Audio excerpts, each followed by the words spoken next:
नमस्ते। हम नूतन कर्ण अपन पूरा मिथिलावासी के गोर लगै छी। एखन राम सीता के एकटा गीत गाबै छी जे सुनू अहाँ सब। उम्मीद करै छी जरूर नीक लागे आ नीक लागे तऽ लाइक शेयर एकरा जरूर करब।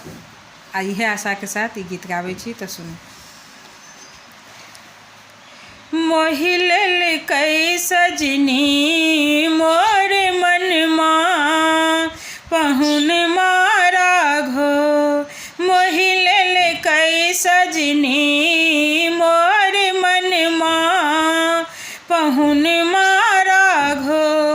हे हो पहुन मारा घो सिया के सजन मारा घो।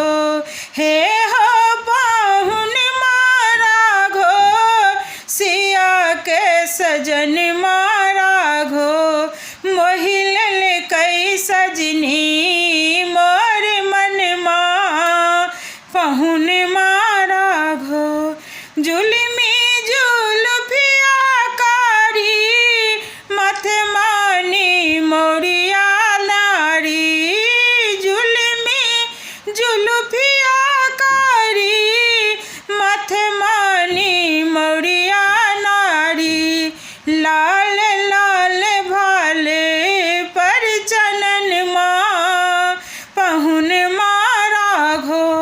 लाल लाल भाले पर चनन माँ पहुन मारा घो।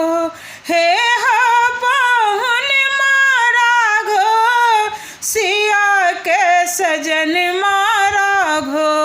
मोहि लेलकै सजनी मोर मनमा पहुन मारा घो। अखिया में कजरा कारी ओठबा पर पानक लाली। अखिया में कजरा कारी ओठबा पर पानक लाली। मुस्कैत श्यामल बदन माँ पहुन मारा घो। मुस्कैत श्यामल बदन माँ पहुन मारा घो। मोहि लेलकै सजनी मोर मनमा पहुन मारा घो। दुपट्टा चपकन लगनौती पहिरने बिहौती धोती। दुपट्टा चपकन लगनौती पहिरने बिहौती धोती।